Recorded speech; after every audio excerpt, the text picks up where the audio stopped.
terus bergerak karena dikejar-kejar. Pangeran Diponegoro mampu meluputkan diri dari kejaran 4 pasukan gerak cepat Belanda dan juga barisan tentara lokal.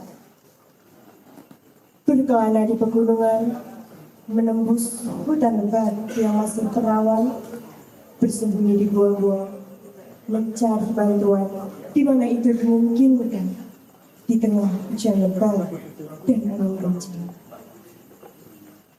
Ia sering bisa tahu ketika ada orang, pejabat, atau perwira Belanda merasa ia dekat. Satu demi satu, pengikut terdekatnya tewas atau menyerah. Ia menderita serba kekurangan. Sering tidak punya tempat berlindung di waktu malam dan sering tanpa cukup makan. Ia menemukan bahwa penduduk setempat sudah enggan membantunya. Bahkan patihnya sendiri yang setia pergi membelot ke pihak Belanda.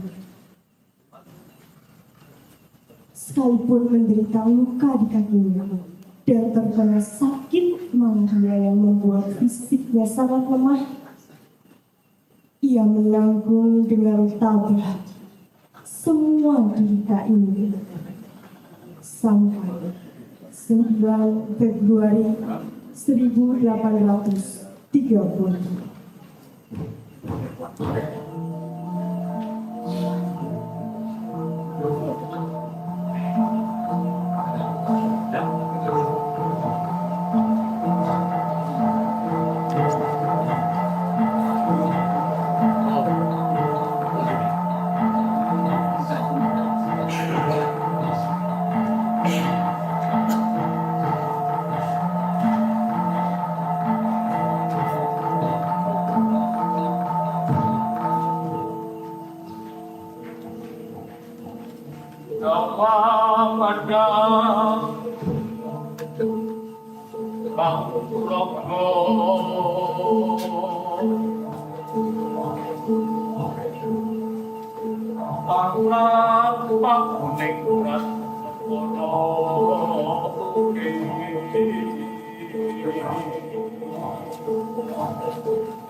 Dari siapa?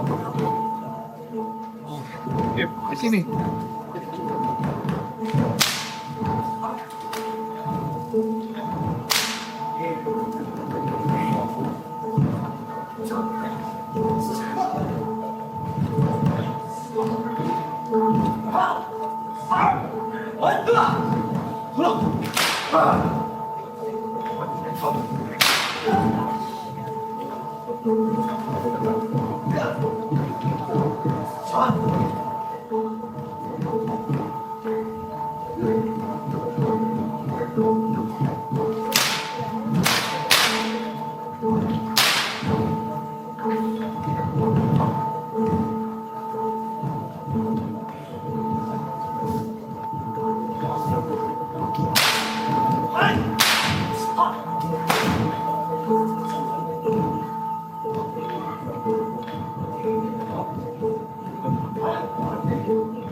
Ada di sini.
Bulan 9 tahun 1829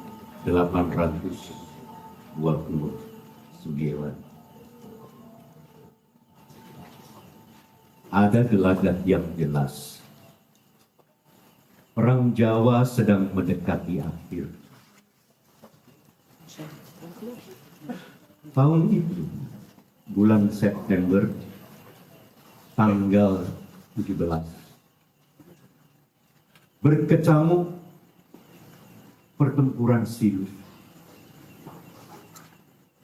Pahitnya kekalahan telak harus ditelan oleh Diponegoro sang pangeran.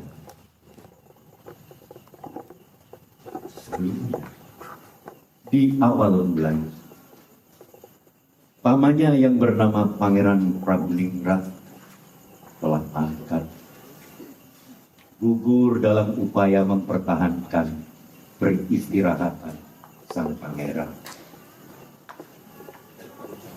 Kala itu di pebukitan Selarong di timur Kaliprogo, kepada Mangkubumi, kerabatnya yang ruban dan mengidam gondong, bersabdalah sang pangeran bahwa beliau telah menerima wangsit perjalanan perjuangan tidak akan mencapai tujuan. Yang tersisa buat beliau lakukan hanyalah menjemput maut di jalan Tuhan, melepas nyawa di medan pertempuran. Sang pangeran makin yakin akan wangsit ini. Tatkala berselang 4 hari, gugur pula seorang pamannya yang lain, Pangeran Ngabei, penasihat andal, panglima tentara yang matang pengalaman, serta teramat disegani. Peristiwa mengenaskan itu terjadi di Sengir, di Pebukitan Belir, perbatasan Babilen dan Mataram. Beserta 20 prajurit berkuda dan putranya Adikusumo dan Joyokusumo, Pangeran Ngabei dicegat dan dikepung musuh di sana. Melihat tak ada jalan lain menyelamatkan diri, kepada lawan berujar Pangeran Ngabei bahwa ia dan kedua putra adalah para Kanjeng Gusti. Para pengepung itu adalah pasukan Prinani. Ya, dari Nusantara yang sama juga. Perwira muda barisan pengepung itu menjawab, tidak dikenal Kanjeng Gusti di tengah pemberontak. Pemberontak adalah pemberontak. Segera serahkan keris kalian. Begitu ia perintahkan. Itu tidak diindahkan. Maka dititahkanlah prajurit anak buah membunuh Pangeran Ngabei serta kedua putra. Mereka tewaslah. Lalu ketiga kepala dipancung, lantas dicucuk bambu runcing, dipucuk, ditancap. Tubuh mereka dibuang ke jurang.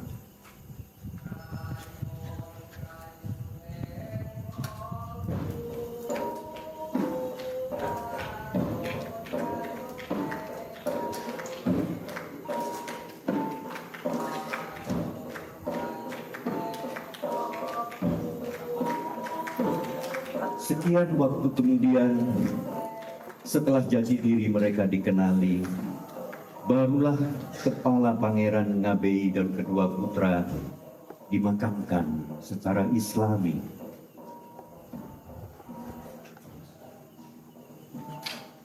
Ketika petaka besar ini dikabarkan, lama sang pangeran terdiam.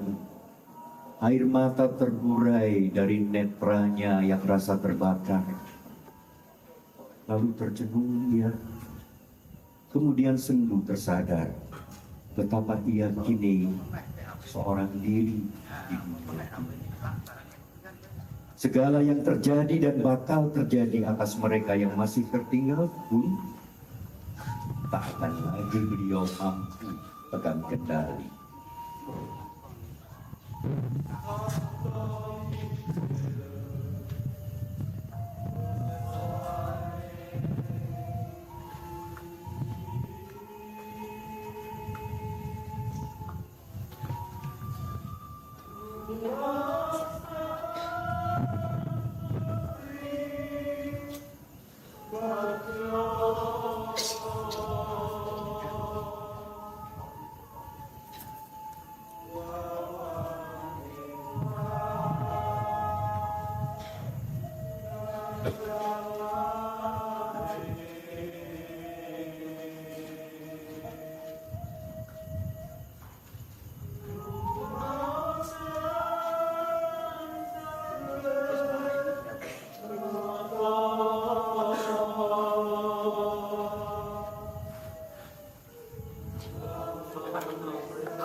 setelah kekalahan yang menyakitkan di pertempuran Siluk, sang pangeran menyelamatkan diri dengan menyeberangi Kali Progo, Bali. Baru 4 hari sejak pertempuran Siluk itu, tewasnya Pangeran Ngabei dan kedua putra memperparah pilu. Makin terdesak, sang pangeran memutuskan bergerak lebih jauh lagi ke arah tenggelamnya matahari. Tanggal 26 September malam tahun 1829 menjelma fajar pagi hari ke-27 dalam bulan. Ketika itulah, dengan sangat mengejutkan perwira Belanda, Kolonel Jan Baptist Clarence, sang pangeran menyeberangi Sungai Bogowonto bagian hulu dikawal 50 prajurit. Mereka terus bergerak ke Bagelen Tengah.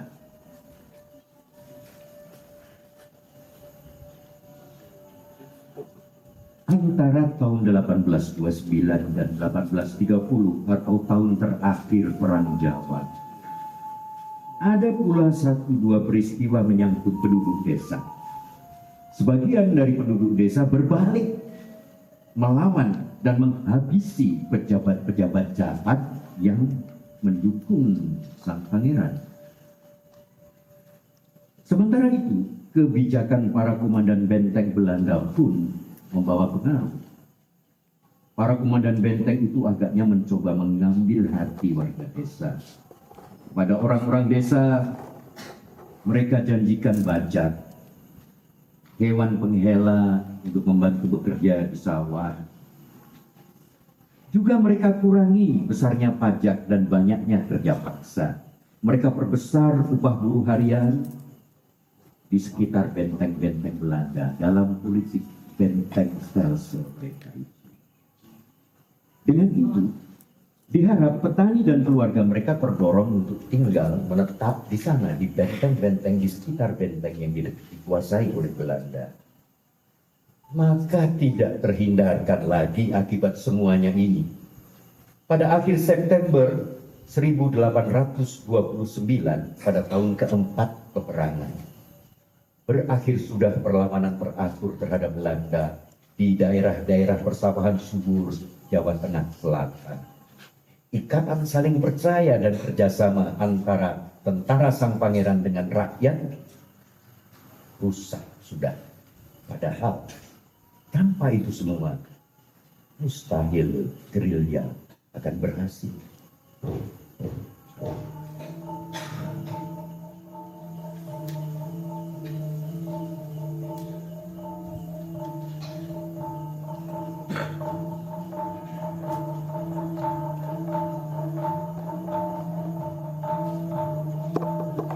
Tersebutlah seorang ulama berdarah Arab, Kiai Haji Samparwedi, yang juga disebut Tuan Syarif Samparwedi dalam babat autobiografi Pangeran Diponegoro.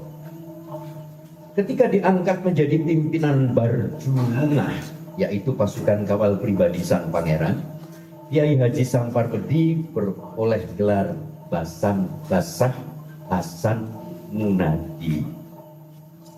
Basah Hasan Munadi menyarankan agar sang pangeran melanjutkan perjalanan hingga mencapai kawasan pegunungan Remo antara Bagelen dan Banyumas.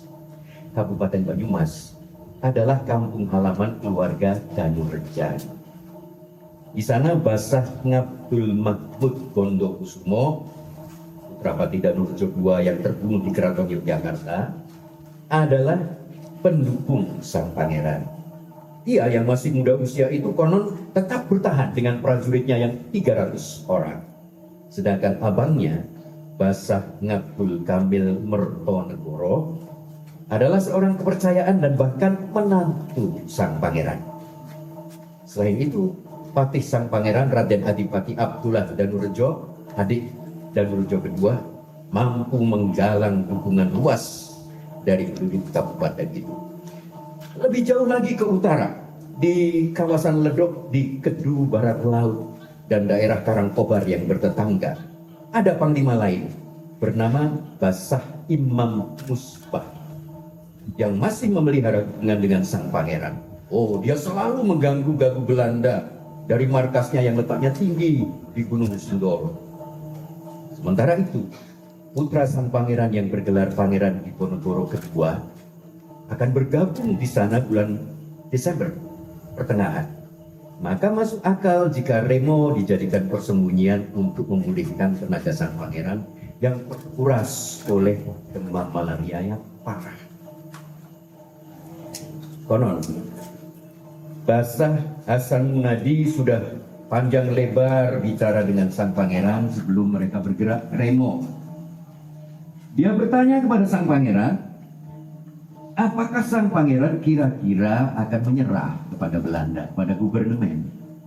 Dan jika iya, apakah sang pangeran akan puas memperoleh Yogyakarta sebagai hadiah liburan? Tidak akan pernah aku menyerahkan diri kepada gubernemen. Aku akan sangat malu jika rencanaku menjadi raja seluruh Jawa gagal. Demikian jawab sang pangeran. Nah, bagaimana sekiranya beliau ditunjuk sebagai Sultan Yogyakarta? Konon, jawab sang pangeran begini.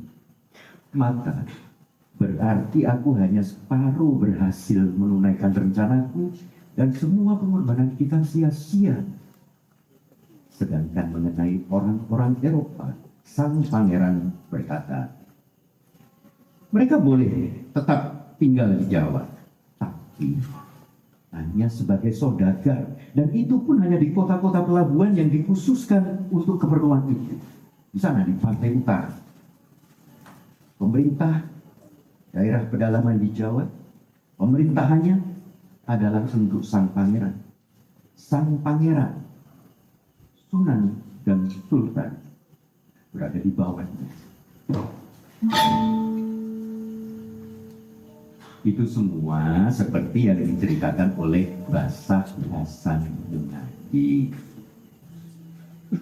Nah, pada 11 November 1829, hari ulang tahun beliau yang ke-44, nyaris beliau tertangkap oleh pasukan gerak cepat ke-11 di bawah komando Mayor Michiels.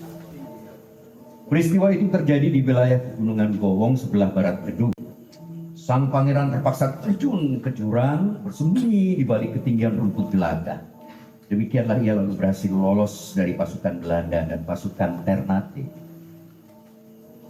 Dengan meninggalkan beberapa ekor kuda miliknya, tombak, pusaka Kiai Rondan, dan peti berisi pakaian untuk perang suci, sang pangeran memutuskan mengembara di hutan-hutan Bagelen Barat.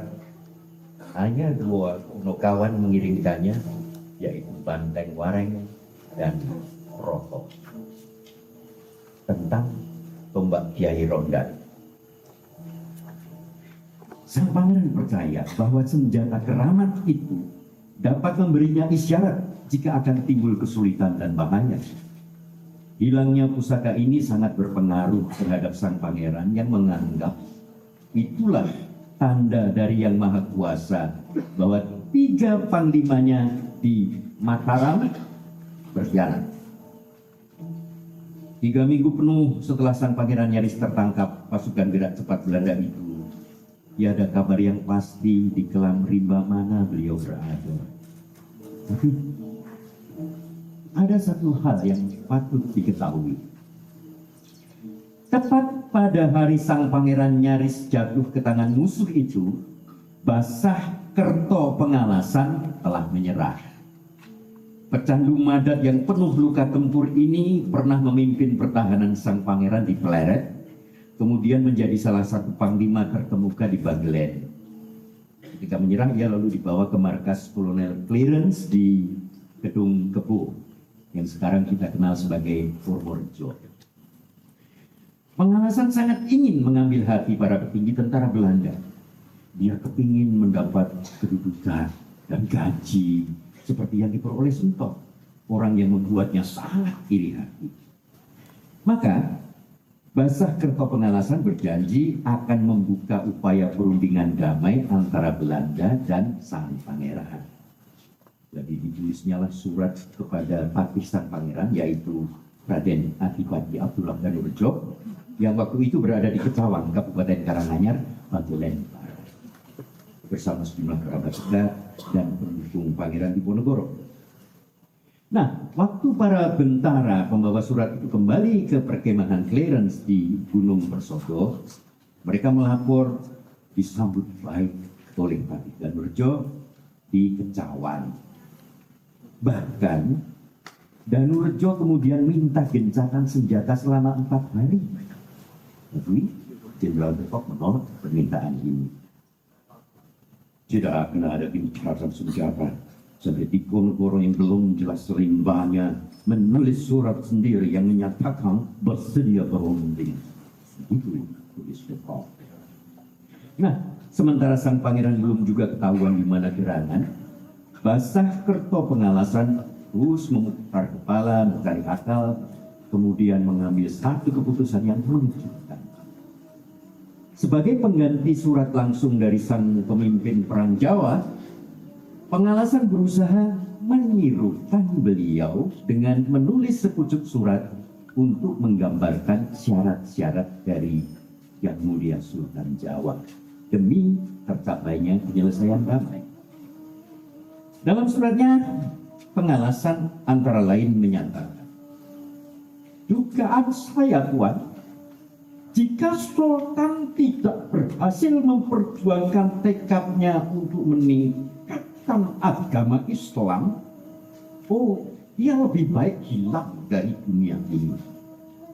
Sementara itu kepada orang-orang Belanda disediakan 4 pilihan.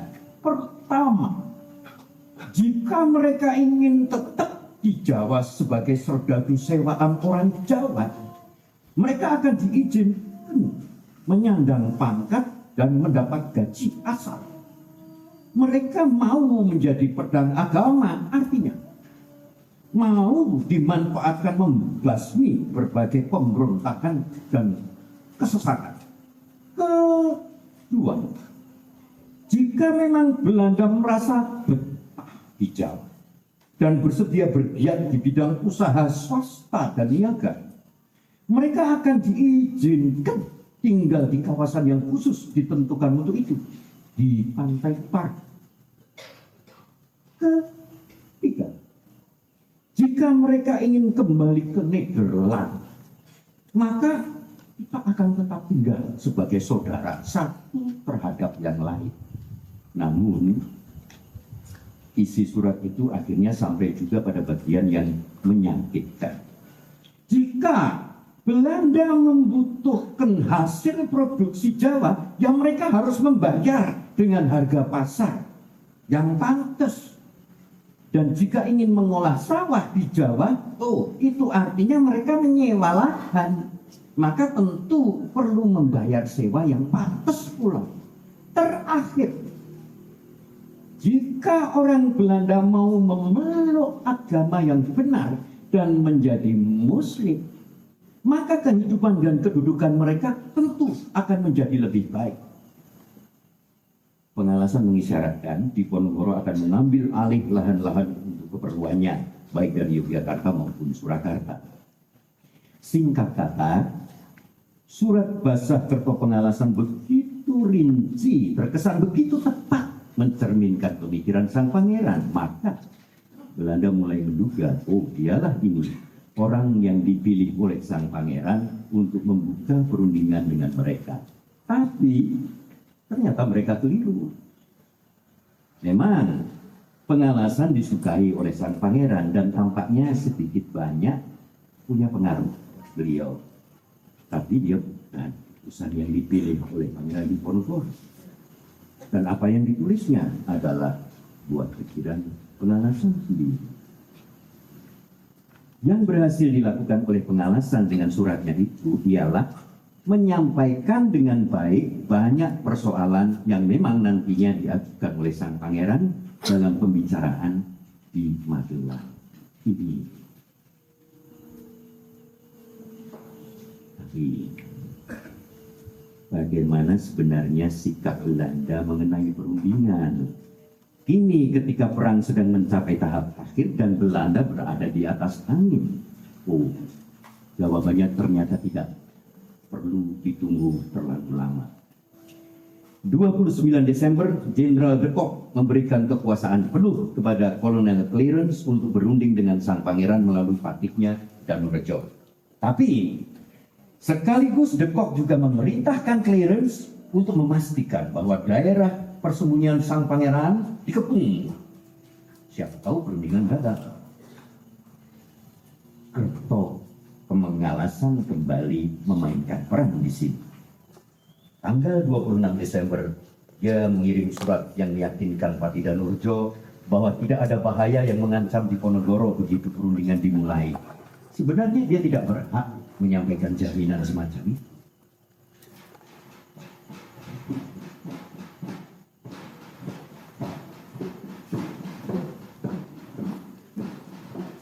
Beberapa hari setelah surat Kerto Pengalasan kepada Patih Danurejo dikirimkan, kapal perang Angkatan Laut Kerajaan Belanda ZM Rubel yang dilengkapi 44 meriam memasuki pelabuhan Batavia diam-diam. Seorang penumpangnya ialah Gubernur Jenderal Hindia Belanda yang baru, Johannes van den Bosch. Dia membawa perintah langsung dari Raja Willem pertama sendiri. Kehendak mutlak baginda raja kita. Demikian Jenderal de Kock menyampaikan kepada Kolonel Photius wakilnya, tidak boleh ada perundingan lagi ya. Hanya penyerahan diri tanpa syarat itu yang diperkenankan. Ya, baru 2 hari tiba, Gubernur van den Bosch buru-buru mengutamakan perintah rajanya dengan mendesak de Kock untuk menangkap atau menghabisi sang pangeran.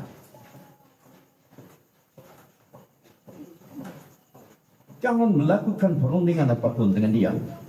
Hanya dengan syarat penjaraan seumur hidup, penyerahan diri dan penangkapannya diizinkan. Tidak ada syarat selain apapun yang dapat diterima. Itu antara lain perintah Johannes van den Bosch kepada Hendrik Merkus de Kock di Magelang 6 Januari 1830. Sementara beberapa pejabat Belanda merancang dan pernah mencoba membunuh sang pangeran, de Kock tidak termasuk di antara mereka. De Kock telah mengalami sendiri pahit petirnya kekalahan dan menjadi tawanan 2 tahun di Inggris setelah Jawa jatuh ke tangan Inggris September 11, 1811. De Kock menyimpan simpati kepada orang Jawa. Lalu dengan restu van den Bosch, de Kock mengirimkan surat kepada sang pangeran lagi. Surat itu berusaha meyakinkan sang pangeran bahwa jika sang pangeran setuju buat bertemu, beliau akan diterima dengan baik-baik. De Kock bersegera ke Batavia. Dia hendak berbicara baik-baik dengan van den Bosch, sang gubernur jenderal baru itu. Lalu dari Batavia dia menulis surat kepada Photius, wakilnya di Magelang. Tulisnya begini: Jenderal van den Bosch tidak lagi mentah-mentah menolak perundingan, hanya mengatakan bahwa di Eropa tindakan semacam itu sangat ditemukan. Bagaimanapun, kelenturan sikap de Kock mengenai perundingan dengan Pangeran Diponegoro tidak didukung oleh van den Bosch, sang gubernur jenderal di Batavia. Sesudah akhirnya sang pangeran tiba juga di Magelang, itu terjadi 8 Maret 1830, van den Bosch menulis surat kepada de Kock. Katanya, sekalipun dia punya kemampuan, Diponegoro, ya, seorang kriminal, memberi hati kepada orang seperti itu saja kelak akan dipandang sebagai kelemahan. Tidak bisa dimaafkan. Apa anggapan orang nanti jika kita sampai menunjukkan bahwa kita lunak pada seseorang yang sejauh ini sudah kita kalahkan, sampai dia harus berkeliaran di belantara hanya ditemani 2 orang, melawan 2 orang kawan saja.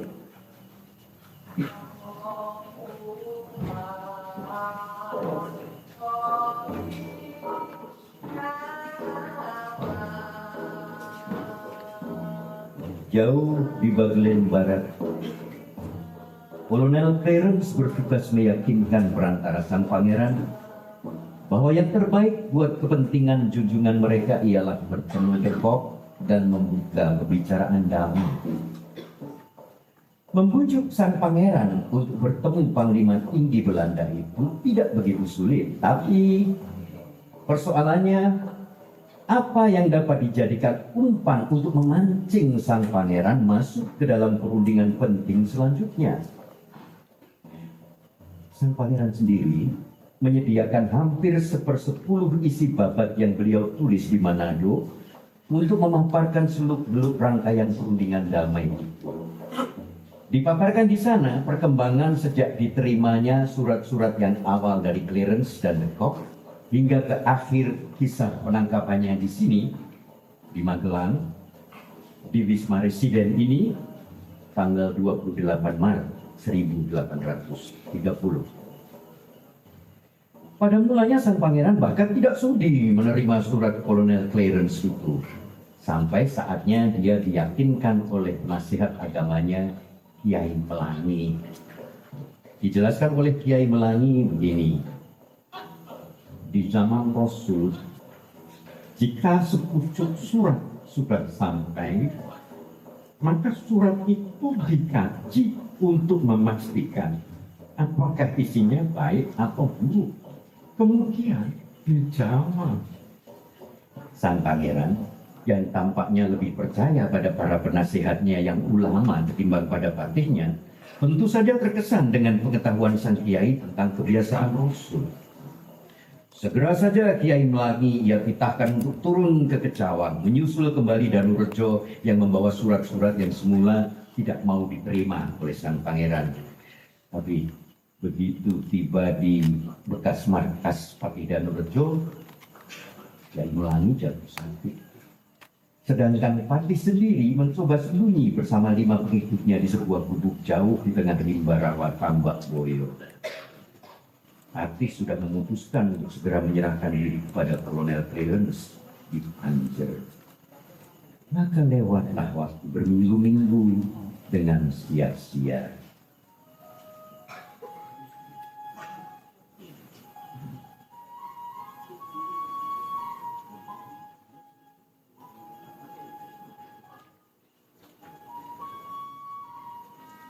Awal Februari tiba.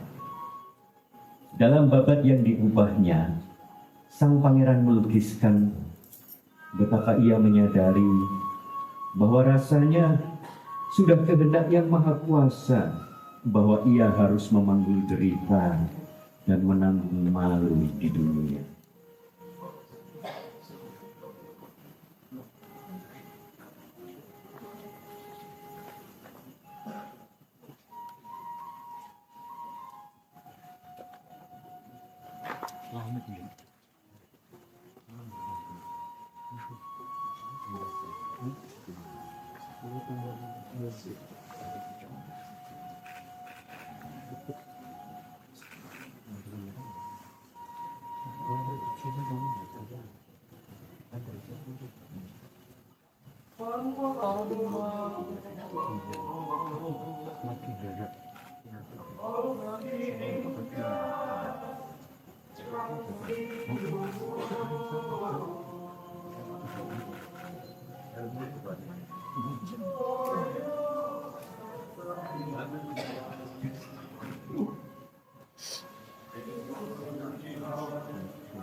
Diceritakan dalam babat Diponegoro bagaimana sang pangeran diyakinkan oleh para ulama penasehatnya bahwa ia harus membuka pembicaraan langsung dengan Clarence. Secara terpisah, Sun Trot pun mendorong pangeran menulis surat menganjurkan pangeran berdamai saja dengan De Kock. Maka kemudian sang pangeran mengutus penghulunya Kiai Pekih Ibrahim dan kawan lamanya Haji Badarudin ke benteng di Kemit Gombong Karanganyar untuk menyusun rencana. Di benteng itulah kini Kolonel Clarence berada.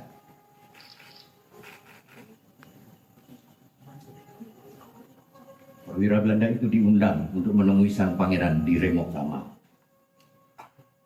Menurut Clarence, sang pangeran minta hadiah, antara lain kain warna hitam. Buat apa? Seberapa banyak?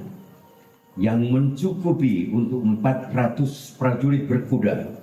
Separuh dari pasukan itu akan mengawal sang pangeran dari Remokama.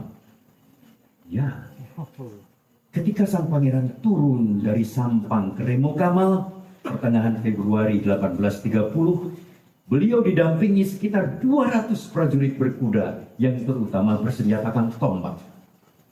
Sang pangeran berharap akan menyusul 200 orang prajurit lagi di Remokama. Lalu mereka bersama akan mengiringkannya menuju ke Cawang dan Kalirejo. Ternyata tak kala sang pangeran tiba di Menoreh 5 hari kemudian, rombongan bersenjata itu membesar sehingga mencapai jumlah 700 orang. Lebih bahkan. Jumlah itu masih terus membengkak menjadi di atas 18 orang waktu sang pangeran memasuki Magelang pada 8 Maret 1830. Sang pangeran juga meminta dari Belanda uang 200 gulden fontan untuk mendanai pasukan pengawalnya serta payung warna emas penanda martabat kerajaan beliau. Juga beliau minta 2 gunting. Untuk apa? Diduga untuk memotong rambut beliau sendiri dan para prajurit. Dari pihak Clarence ada juga permintaan. Sang pangeran diminta menuliskan tuntutan-tuntutannya agar Clarence dapat menunjukkan kepada De Kock di Batavia bahwa Diponegoro bersungguh-sungguh dalam urusan perundingan perdamaian ini. Dan sang pangeran pun memenuhi permintaan Clarence itu. Surat sang pangeran kepada Kolonel Jan Baptist Clarence ditulis dalam aksara Pegon atau Arab Jawa. Stempel sang pangeran diterakan tidak di bagian bawah surat, melainkan di tengah-tengah badan surat. Stempel ini juga menggunakan aksara Pegon. Sedangkan ragam bahasa Jawa yang digunakan sang pangeran untuk menyapa dan berbicara dengan Kolonel Clarence adalah bahasa Jawa Ngoko, bahasa Jawa kasar yang lazim digunakan Sultan kepada para pejabat rendahan di keraton. Ini sempat menimbulkan masalah. Tuan Walraven van Ness, ahli hukum Belanda dan pejabat Presiden Yogyakarta kala itu berkomentar, ini dia mau menunjukkan bahwa Diponegoro berdiri tegak di tengah pulau Jawa dengan kedua tangannya seolah terentang. Semuanya ini ditarik, dihela kepada dia. Tapi dalam babat yang ditulisnya, Pangeran Diponegoro memberikan penjelasan yang sangat berbeda. Begini, aku meletakkan capku sebagai Sultan Abdul Hamid di tengah surat. Karena memang begitulah letak kota Rasulullah, Mekah, yang dalam pandangan semua muslim yang saleh memang berada di pusatnya jagat. Anda bisa saja tidak mau memberi hormat kepada Rasul, manusia yang paling tinggi martabatnya. Tapi itu menjadi kewajibanku, karena sesungguhnya lah aku seorang yang percaya pada agama Rasul.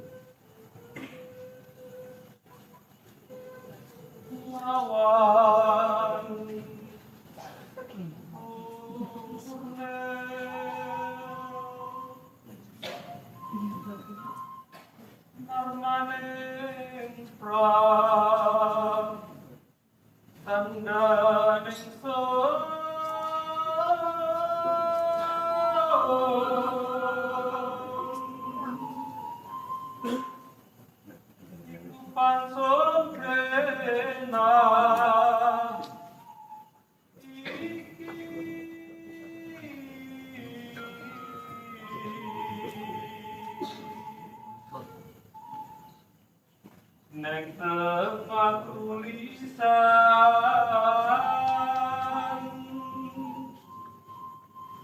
iku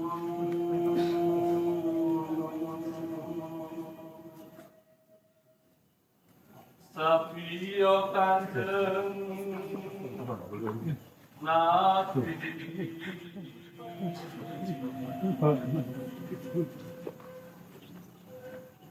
negara di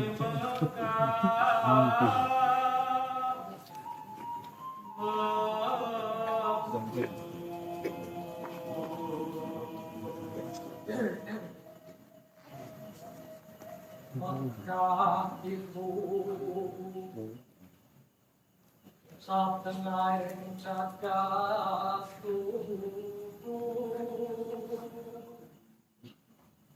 Mangoyen siron dan abdi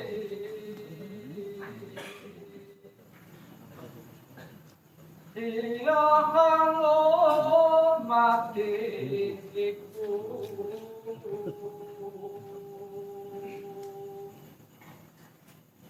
Mereng kanjeng nata iki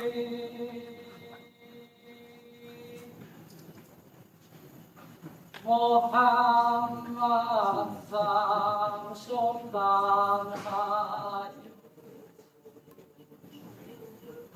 Karena Jenderal de Kock waktu itu masih di Batavia, pada mulanya sang pangeran hendak menunggu kedatangan de Kock di Bagelen Barat. Tapi kemudian Kolonel Clarence membujuk agar meneruskan perjalanan bersamanya ke Menoreh dan menantikan kembalinya sang jenderal di sana. Demikianlah, pada 21 Februari sang pangeran tiba di Menoreh. Di perjalanan, rombongan menjadi hampir berlipat dua besarnya, mendekati 700 orang. Itu karena penduduk Kedu Selatan menunjukkan penghormatan istimewa pada sang pangeran.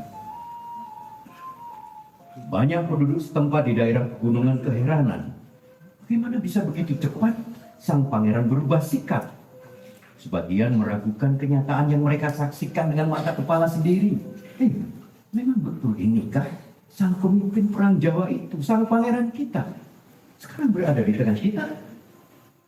Kemanapun sang pangeran pergi, kepadanya makanan, buah-buahan dibawakan. Bahkan selama sang pangeran singgah di Bagelen, makanan dan buahan itu dikirimkan oleh pembesar-pembesar provinsi. Padahal para pembesar itu tidak pernah berjuang di pihak sang pangeran selama peperangan. Bahkan sang pangeran tampak akrab juga dengan para perwira Belanda dan pasukan gerak cepat yang baru diperkenalkan dalam perjalanan itu. Tapi sang pangeran tegas-tegas menolak bertemu dengan pejabat Jawa manapun yang bekerja untuk gubernmen Belanda maupun untuk kerajaan-kerajaan Jawa Tengah Selatan. Rencananya, sang pangeran singgah di Menoreh 2 minggu saja, lalu meneruskan perjalanan ke Magelang tanggal 8 Maret. Selama waktu ini dia diobati oleh seorang dokter tentara Belanda untuk menanggulangi akibat dari penyakit malaria yang diidapnya. Di samping itu beliau akan memulai persiapan memasuki bulan puasa.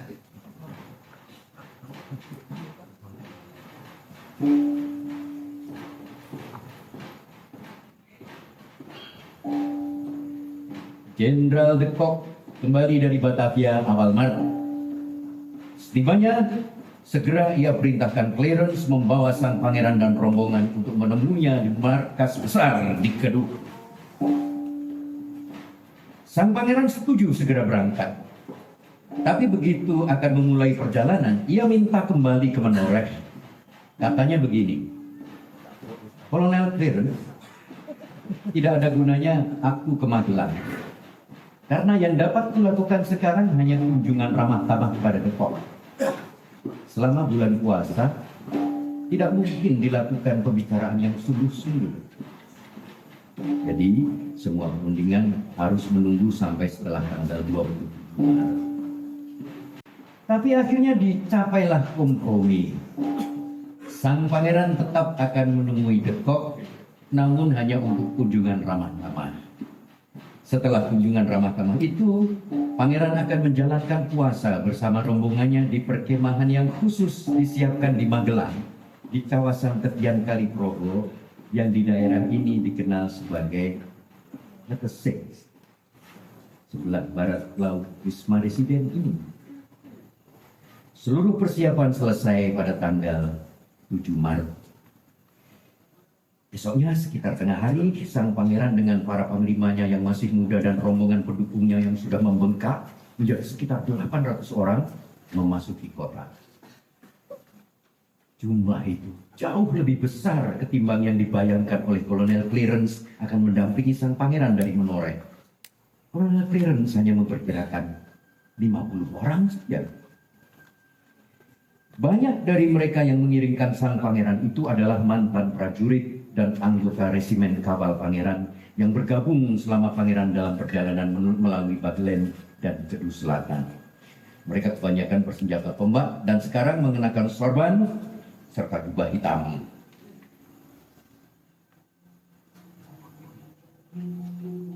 Belanda cemas juga dengan mengalirnya sekian banyak prajurit Jawa di jantung kota garnison ini.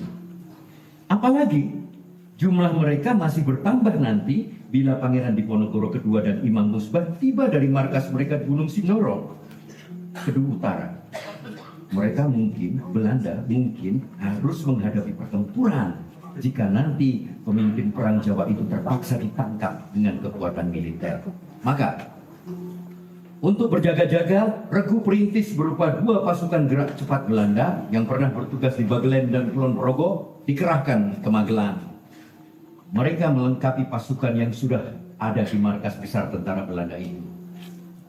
Diponegoro masih punya banyak pendukung. Di mana-mana pun rakyat menghormatinya. Itulah Gubernur Jenderal Van den Bosch melapor, barangkali dengan agak gemetar, dari Batavia kepada Menteri Jajahan di Den Haag. Pangeran Diponegoro sendiri pun menyebut dalam babat yang ditulisnya bahwa terus berdatangan para pejabat dari Yogyakarta, para perajin, pegawai keraton, pandai besi, dan lain-lain ke Magelang ini bersama prajurit-prajurit di masa peperangan dulu.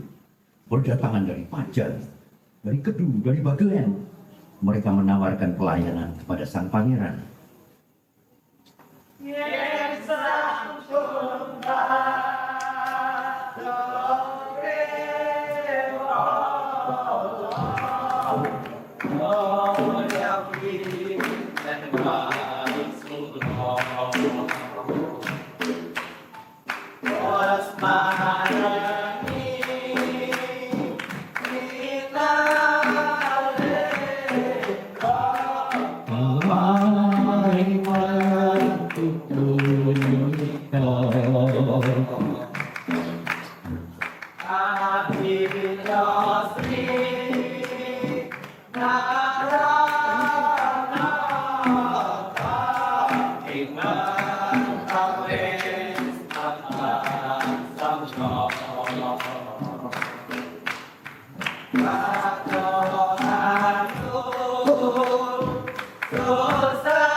Kota Magelang kebanjiran orang. 5 ekor kerbau harus disembelih saban hari untuk keperluan mereka. Begitu besarnya kebutuhan akan pekerja rodi untuk mendirikan persanggahan darurat dari bahan bambu, maka banyak penduduk Magelang waktu itu memutuskan pindah sementara untuk menghindarkan diri dari kerja rodi yang memberatkan. Kemudian, gerhana bulan total pada malam 10 Maret ikut membantu sebagian orang ketakutan. Mereka membayangkan bakal terjadi peristiwa nahas yang dahsyat. De Kock menceritakan dalam laporannya. Dia menyambut semua pangeran, para panglima dan penasihat agamanya dengan penghormatan dalam pertemuan resmi di Wisma Presiden ini.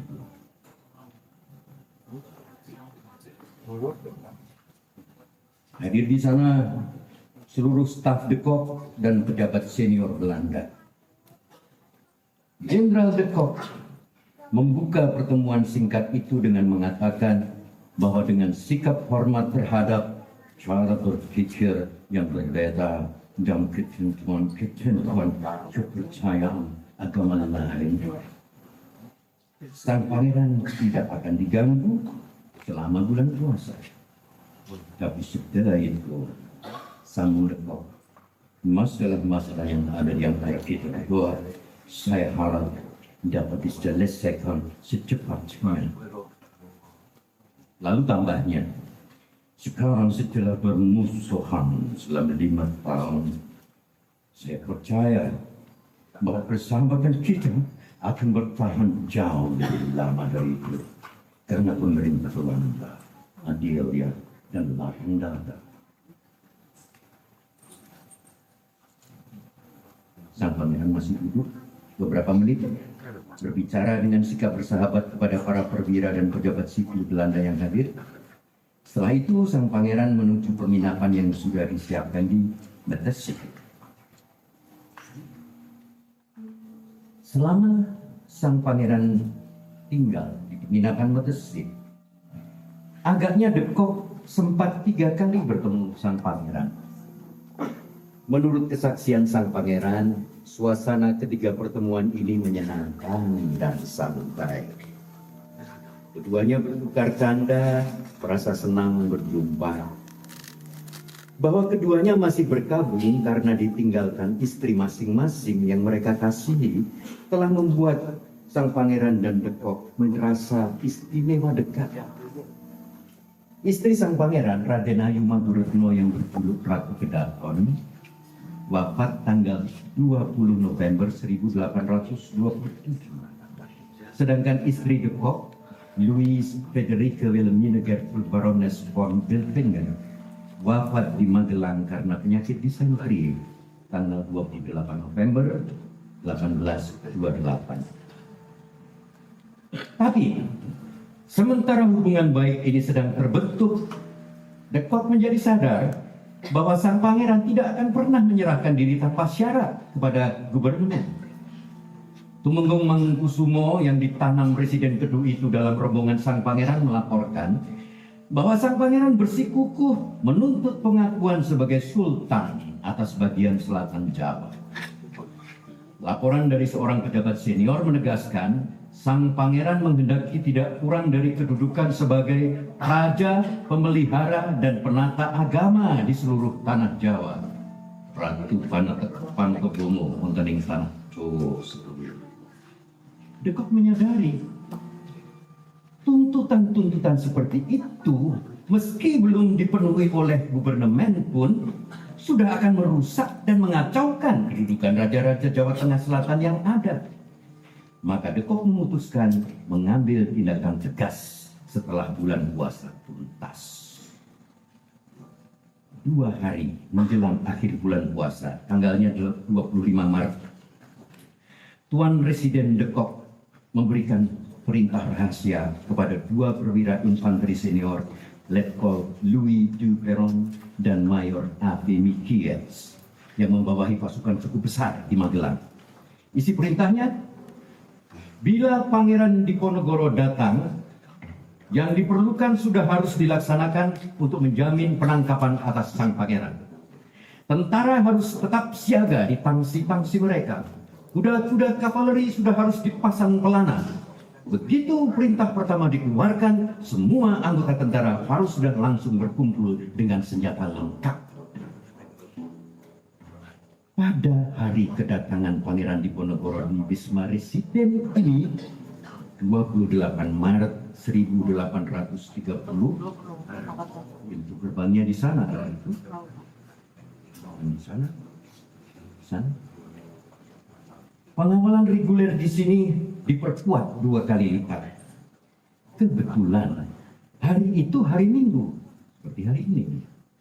Jadi diharapkan tindakan itu tidak memancing kecurigaan karena setiap hari Minggu memang serdadu berseragam lengkap lebih banyak dari biasa berkumpul di Wisma Residen ini untuk melaksanakan arak-arakan minggu. Atas perintah Dekok, sepasukan Husar Resimen ke-7 segera dikirim ke Bedono di perbatasan Kedu Semarang untuk mengambil alih pengawalan tahap terakhir perjalanan Pangeran Diponegoro ke Semarang nanti. Semua perwira Belanda lain yang tidak mendapat perintah khusus harus berkumpul di Wisma Residen ini untuk mengawasi para pemuka yang bakal diajak sang pangeran ke pertemuan itu. Dan yang akan menunggu di beranda depan yang panjang ini di Wisma Residen. Sementara itu, kereta Residen Kedu harus disiagakan untuk langsung membawa sang pangeran keluar dari Magelang. Para perwira infanteri senior diperintahkan untuk melaksanakan tugas mereka setenang mungkin, tenang, mengusahakan tidak seorang pun terluka, kecuali jika terpaksa. Namun segala perlawanan yang muncul harus dihadapi dengan kekuatan penuh. Ya prakonto, oe, oe, oe, oe.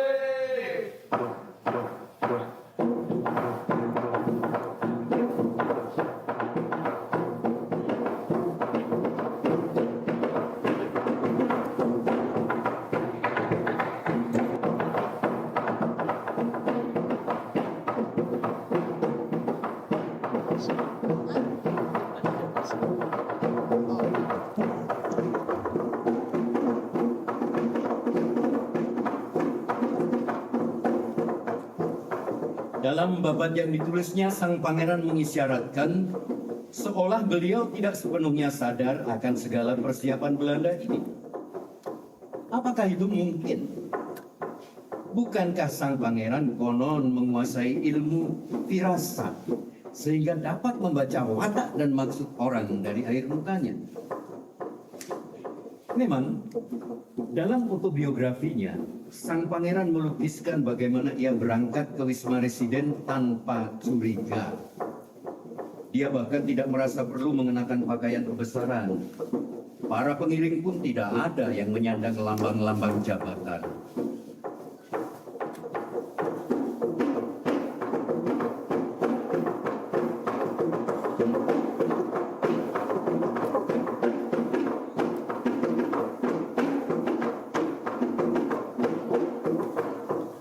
Antara mereka yang ikut datang ke Wisma Residen waktu itu adalah 3 orang putra sang pangeran, yaitu Pangeran Diponegoro II, Raden Mas Jonet, dan Raden Mas Raid. Ada juga 4 orang panglima tentaranya yang utama, Bondo Kusumo, Mertonegoro, Suryo Winoto, dan Imam Musbah. Ikut pula 2 penasihat agamanya yang terdekat, Haji Ngiso dan Haji Badarudin. 2 orang Punokawan setia, Banteng Wareng dan Joyo Suroto, tidak ketinggalan. Sang pangeran dipersilakan ke ruang baca Dekok. Di situ. Ketiga putranya, para penasihat agama, kedua Punokawan dan Basar Mertonegoro ikut serta. Yang lain duduk di kursi tepat di balik dinding ruangan. Di pihak Belanda ada Letnan Kolonel W.A. Rus, seorang perwira staf Dekok Mayor Ajudan Gestur, dan guru bahasa militer untuk bahasa Jawa, Kapten J.J. Lutz, duduk bersama rombongan terdekat sang pangeran itu di dalam ruang baca. Perwira Belanda lain yang hadir antara lain Letnan Kolonel A. de Kok van Leeuwen, Komandan Artileri Medan, dan Mayor Johan Jacob Terrie yang memimpin pasukan kavaleri. Mereka di luar, di beranda ini, sesuai perintah de Kok, untuk mengawasi para pengikut Pangeran Diponegoro.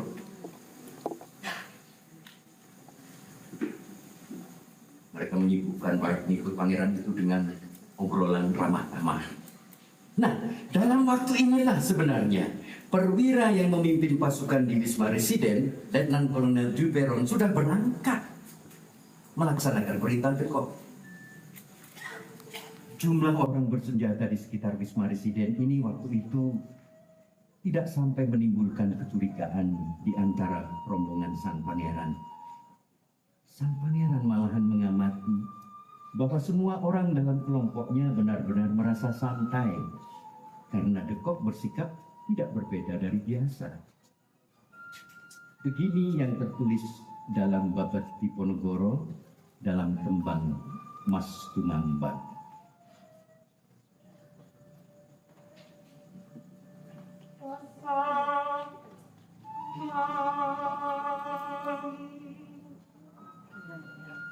Mustasamya Aneng Tabi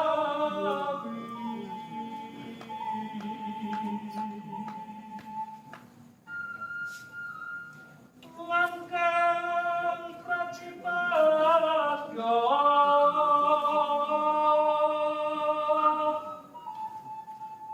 Setayapan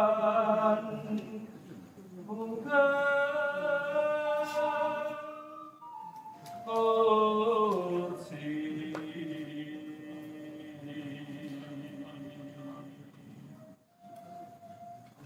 Samyo kati ngake walos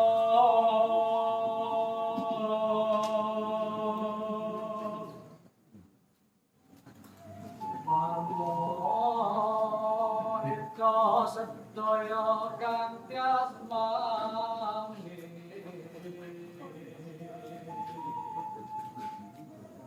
Jenderal Pantang Dewa Maklapnya oleh Raja Negeri Ulo Jendralis Marto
Percakapan dibuka dengan pernyataan de Kok bahwa seyogianya sang pangeran tidak usah kembali ke Metesih, melainkan tetap tinggal saja di Wisma Residen bersama de Kok.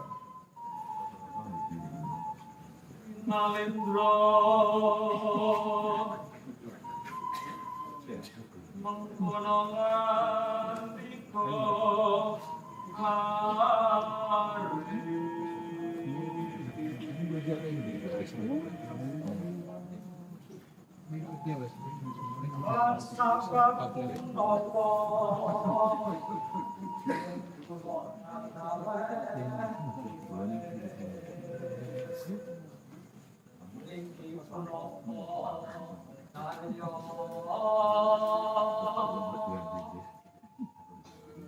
Mapan kula niki sopat saya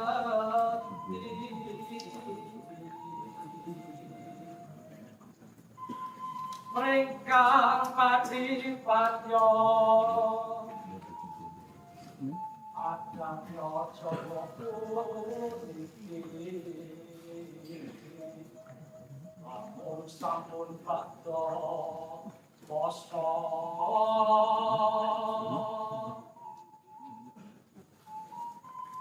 Ingkang lumatung reno maneki Ingkang pernah tuwa Ilangken sakrupu niki Marang kabeh rupo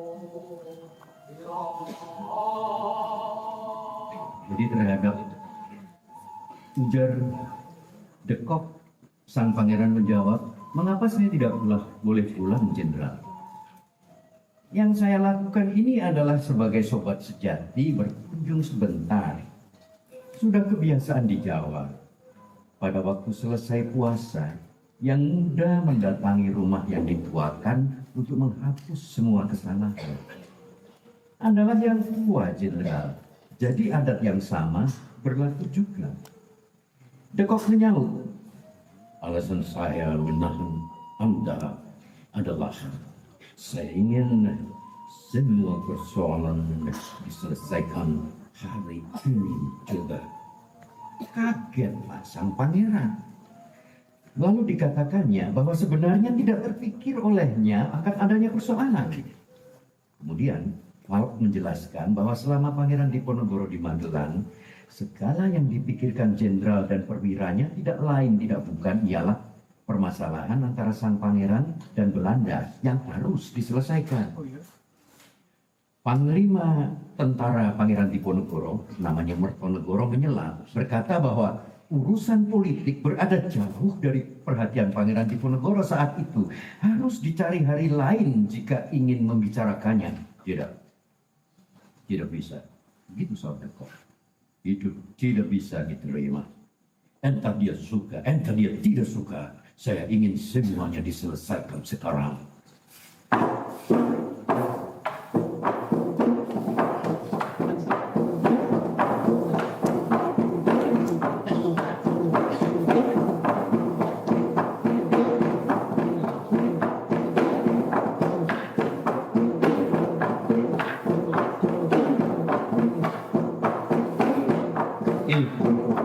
Dalam catatannya, Dekok menulis begini.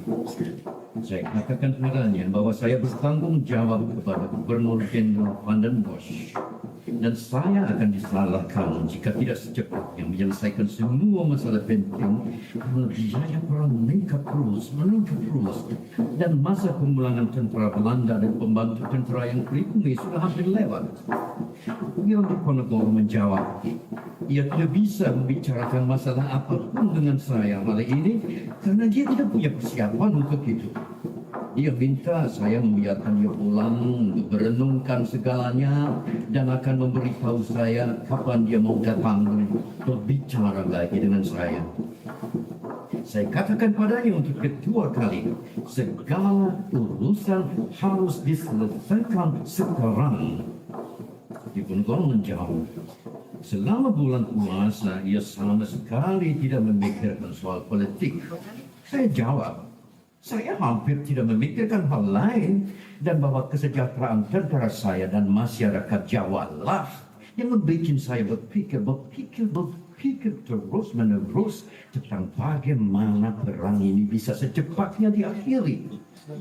Kalau Tuhan memberi saya kesempatan sekarang, pastilah harus saya manfaatkan kesempatan ini. Dan beginilah tanggapan sang pangeran seperti termuat dalam babat Diponegoro yang disusunnya. Apaan ini, Jenderal? Hanya ingin mengajak bertengkar tanpa ada alasannya? Kalau kamu memang berniat memperbaiki keadaan, aku minta kamu, Jenderal Dekok, lebih dulu mendatangkan Kolonel Clarence dan ahli bahasa Sentot Prawiro Dirjo ke sini. Nanti kalau keduanya sudah ada di sini, di depanku, aku akan bertanya kepada mereka. Karena aku tidak datang kemari untuk membuat perselisihan. Kok Clarence dan Sentot mengatakan, kamu mengajak aku berdamai dengan berunding. Aku tanyakan kepada mereka dalam bahasa Jawa, apa artinya mengadakan perdamaian? Dan mereka mengatakan pembicaraan dan perundingan yang baik. Dan sebelumnya, kamu mengutus orang memberi saya seekor kuda sebagai tanda persahabatan. Ya, itu menurut kata-kata Mangunkusumo. Waktu kutanyakan padanya apa arti kata persahabatan itu, dia menjawab, kembali ke hubungan persaudaraan lagi, menghapus segala kesalahan yang telanjur dilakukan. Jenderal, kalau kaum muslim bertemu, yang dibicarakan hanya hal yang tepat dan yang menimbulkan perasaan nyaman. Sejak kamu memberi aku tanda persahabatan, memang aku belum membalasnya, tetapi aku sungguh tidak mencari pertengkaran. Ayo, sekarang perintahkan bahasa Sentot dan Kolonel Clarence datang ke sini. Tuan, kalau Anda meminta kedua orang itu datang ke sini sekarang, sudah terlambat ya. Tuan, seandainya Anda memintanya lebih dini, tentu saya akan menyuruh keduanya ke sini. Itu soal Dekok. Hei, Jenderal! Anda ini benar-benar jahat, Dursilo kamu. Mengapa sekarang kamu mengatakan terpaksa bertindak terburu-buru? Padahal sebelum ini, selama bulan puasa, kamu tidak menunjukkan tanda-tanda mempunyai pikiran begitu. Oh, seandainya aku tahu hatimu tidak baik, tentu aku akan mendesak kedua orang itu tidak boleh kembali ke Bagelen. Karena mereka lah yang memegang kunci masalah ini. Aku mempercayai kamu, Jenderal Dekok, sepenuhnya ketika kamu menyuruh mereka kembali ke Bagelen. Sebab aku pikir tidak ada lagi persoalan apapun di antara kita. Hanya pembicaraan ramah-tamah yang bisa diakhiri sesuka hati kita. Sekarang jelas hatimu buruk, busuk. Waktu aku tiba, kamu menyambutku dengan nama lama, Pangeran Diponegoro. Padahal nama itu sudah tidak kugunakan lagi, sudah kuberikan kepada putra sulungku. Jenderal Dekok menjawab, ya, tapi bukankah nama kedua Tuan Bolo memang Pangeran Diponegoro? Lagi pula, Tuanku, alasan saya menanyakan keinginan Paduka Tuan adalah bahwa dulu Paduka pernah berjanji, kalau memang Paduka tidak punya masalah untuk dibicarakan, coba katakan, siapa kalau begitu pemimpin perang yang sudah berlangsung begitu lama di Jawa ini? Itu Tuanku yang membuat saya menanyakan, apa keinginan Tuanku sekarang? Sang pangeran bersabda, kamu bertanya siapa itu pembesar perang di Jawa? Dia tidak lain adalah aku, Jenderal Dekok. Kaum muslim tidak meninggalkan asal-muasalnya. Kalau orang berperang mesti ada lawannya. Orang tidak bertengkar dengan sahabat-sahabatnya sendiri. Kamu, Jenderal, atas kemauan kamu sendiri hendak memberikan keadilan. Tapi katakan, siapa yang pernah mendengar suatu perkara di mana salah satu pihak yang bertengkar bertindak menjadi hakimnya? Oh, kalau itu pernah terjadi, itu hanya karena kecuranganmu semata-mata. Jenderal, aku tidak takut mati. Dalam semua pertempuran aku luput dari maut. Sedangkan tentang para pengikut, mereka hanya melaksanakan perintahku selama perang di Jawa. Memang benar, Jenderal. Sudah tidak ada lagi yang tersisa bagiku kecuali berbunuh. Karena tidak berniat menghindarinya.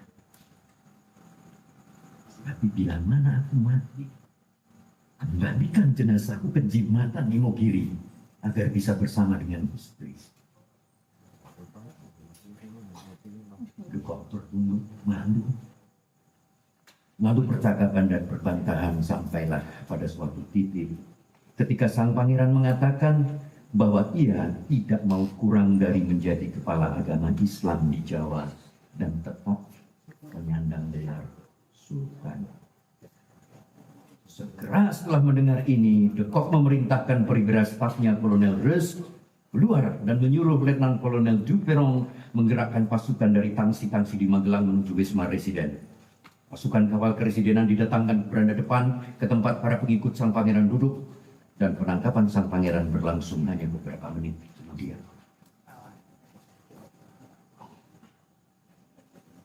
De Kock menulis dalam laporannya, saya katakan kepada Diponegoro, perilakunya hingga saat itu membuat saya khawatir sekali bahwa dia akan mengajukan tuntutan seperti itu. Saya katakan juga dia mestinya dengan gampang bisa menyimpulkan Gouvernement sekarang tidak mungkin dapat mengabulkan apa yang bahkan selama perundingan damai salah 3 tahun sebelumnya tidak dibahas. Ia tahu betul Gouvernement sudah berjanji dan tidak memberikan perlindungan. Karena Gouvernement telah berjanji melindungi Sunan Surakarta dan Sultan Yogyakarta selama 5 tahun terakhir. Dan bahwa raja-raja itulah berdasarkan adat istiadat timur kepala agama di negeri mereka sendiri. Sementara percakapan panas berlangsung di Wisma Residen, Mayor Michiels dengan para serdadu dan pasukan gerak cepat yang ia pimpin sendiri dan pasukan-pasukan garnison pimpinan Duperron makin mendekat Wisma Residen.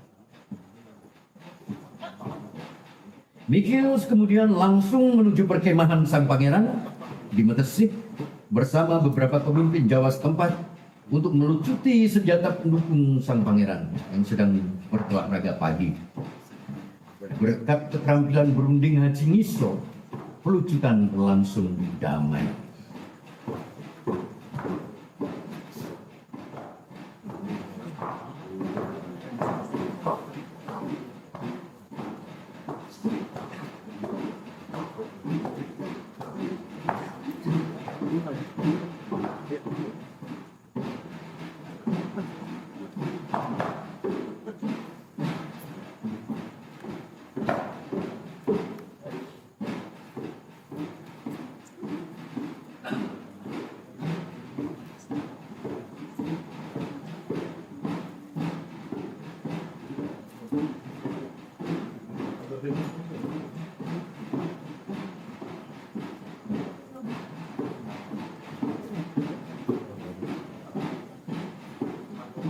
Kemudian De Kock segera memerintahkan agar seratusan prajurit yang mendampingi sang pangeran ke Wisma Residen dilucuti.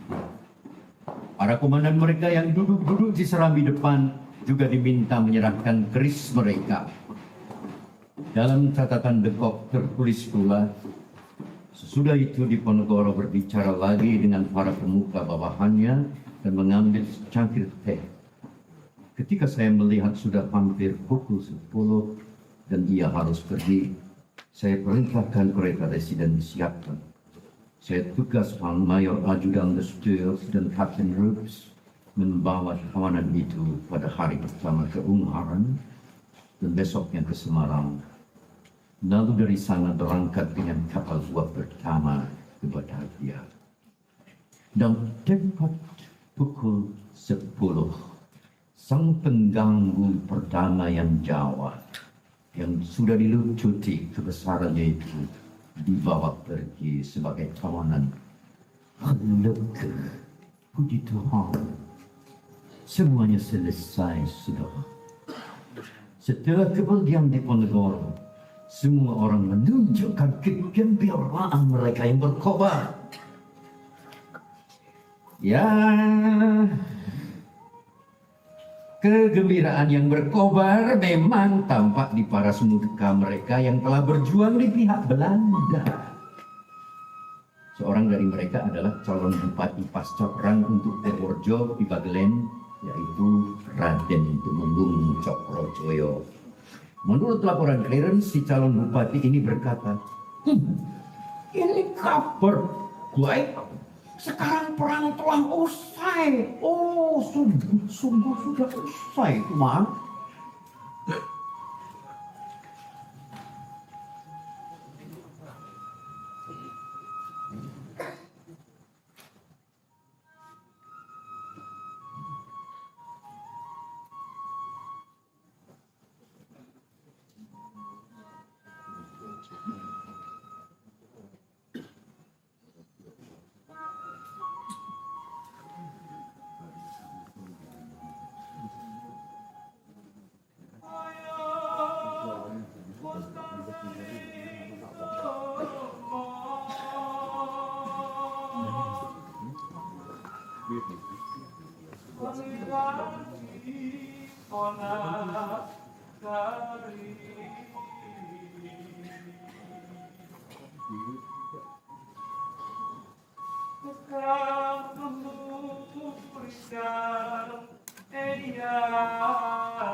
Marang agami Tatya Swaya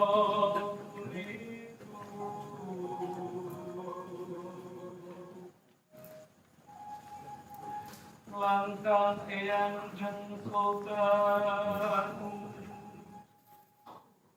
Tatya awe sowan neki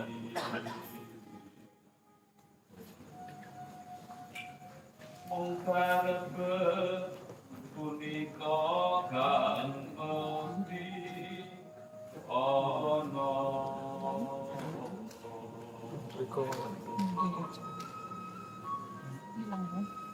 Namo pakai kalaman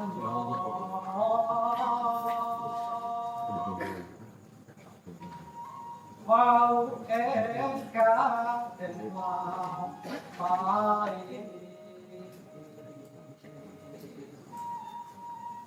Mangkono ciptane liya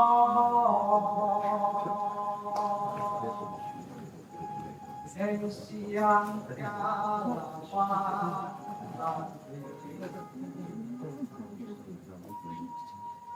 Sapira ning donya iki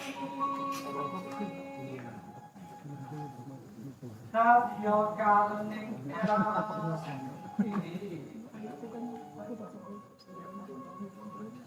Marang paning susmo Nanging sifat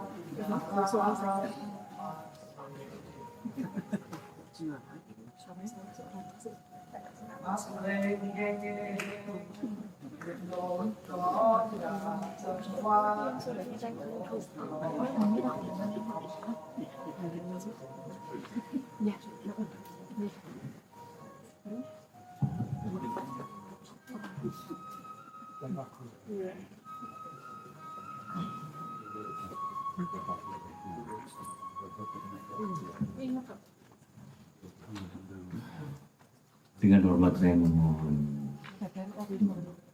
hadir ke depan Bapak Ismun Winarno, Kepala Harian Umum Nama kami gambar di sini Bapak Bin buat Bapak Ismun silakan ke depan. Kemudian dengan hormat minta kehadiran juga Mas Tanto Minur. Semoga beliau sudah sembuh dari gurunya. Monggo Pak. Kemudian ada kakang kita yang jauh-jauh datang, Mas Muhammad Sobari. Monggo Mas Sobari ke depan.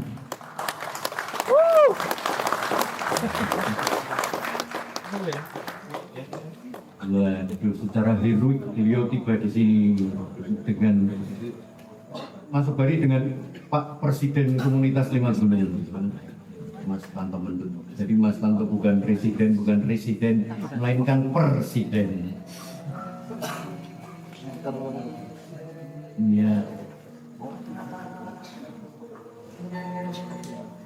Hadirin yang terhormat,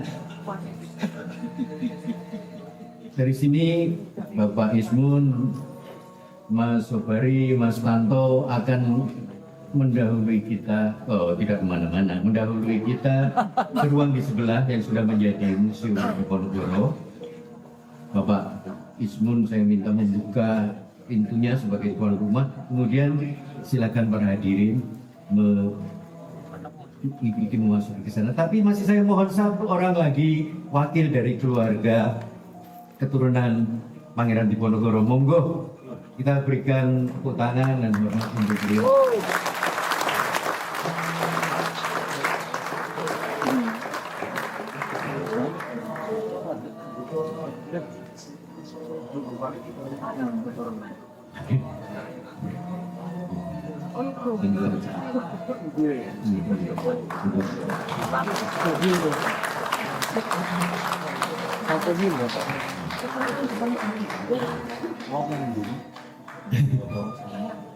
Ya, kami terharu. Jelek-jelek begini, jelek-jelek begini. Yang saya dari ibu tentu, kalau yang saya dari bapak pasti dari Tapanuli. Tapi yang saya dari ibu adalah adik seayah tapi lain ibu dengan Pangeran Diponegoro. Beliau ikut berjuang juga sehingga akhirnya ditangkap, dibuang ke Ambon. Bapak di sana itu yang saya tuju. Kita senang sekali berjumpa.